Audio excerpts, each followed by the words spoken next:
International students already bring over $16 billion per year to the Australian economy. Despite this, New South Wales and Victoria are the only states that deny travel concessions to them. 2 university students have recently launched an online petition to apply pressure to these states to extend transport concessions to international students. The petition focuses on the impacts of high travel costs, including health and safety concerns.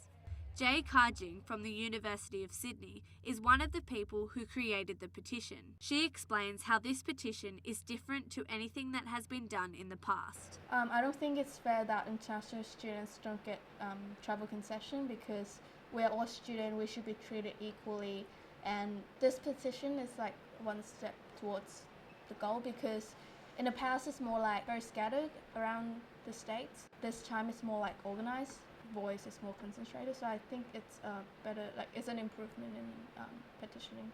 New South Wales alone generates almost $6 billion in export revenue from education services. With this, it is no wonder that international students feel they are being treated as cash cows. Shanella Silva has experienced these troubles firsthand. Miss Silva knew there were going to be surprises in store when she left Sri Lanka to study at UTS. What she didn't know was that transport will cost her over $50 per week. So we're paying twice the fees and we pay too much and then we don't get the same rights as what children get here. Yeah, sometimes I think why do we have to pay more to get the same service like everyone else is getting. Yeah, when I get on the bus in the morning and sometimes I use the train, I pay twice as what the usual rate is. Like I said earlier, it's unfair. International students are hard hit by the Aussie dollar. Other than rent and living, paying full fare on transport is the biggest part of their budget.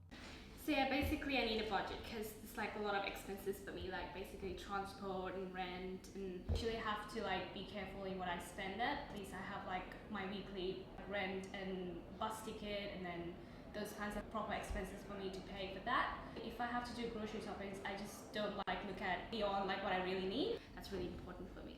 Education Officer of the UTS Students Association, Lyndall Butler, explains this issue also affects domestic students. It's an interesting inequality between states as well because some states have concession cards for all students. So in this campaign we were able to surface all of these issues and also highlight the exploitation of international students, which manifests itself in a number of ways, and transport is just the beginning. Kylie Hartman from the Council of International Students Australia explains how there are also safety issues that may arise. I do think there's a big safety factor that goes into transportation not being affordable. I've actually walked in the past one length of the transfer so I wouldn't have to transfer buses. And I've done this at times when it was perhaps not as safe to save the money. So a lot of students put themselves in unnecessary risks to cut down on the expense of transportation. Because if I use the bus twice a day, my bus ticket would run out for the week. But if I walked from town hall to uni, I would have saved a week and a half. So I used to do that every day. I was thinking I should save up the ticket money to just walk. I use the buses too much. Hi, can I get an adult my 10 bus ticket? Yeah. Concession one? No. Miss Hartman explains that one of the reasons international students don't receive concessions is due to the negative financial impacts it would bring. Part of the resistance with at least New South Wales is the fact that a lot of their transportation, some of it's actually privately owned, and those private companies don't want to take the financial loss of having the concession students on board. The government would lose over $90 million per year if they provided all students with concessions. Miss Butler recognises this, however, believes the state is taking advantage of students from other countries. It's this attitude towards international students that they're a big money spinner and that they can bring more money into our economy, whereas that's taking advantage of their situation. A report by the Australian Council for Private Education and Training found that over 80% of students would have chosen universities in other states if they knew they would not receive concessions. I wouldn't have chosen Sydney or Melbourne if I knew I won't be able to get concession.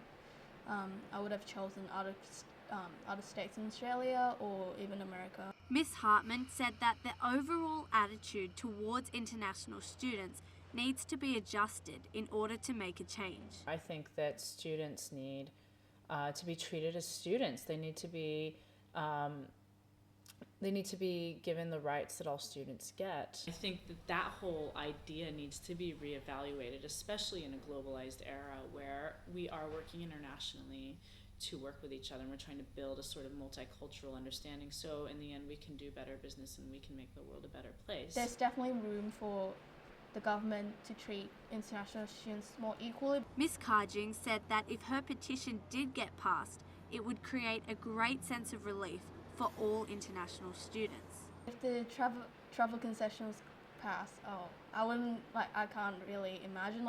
To be honest, it has been going on for years, and if we got it, we'll be really grateful for that, and we'll be amazed, actually, yeah. Miss Karjing's petition gives hope to provide travel concessions for international students. However, the question remains, what would be the longer-lasting impacts on Australia's economy?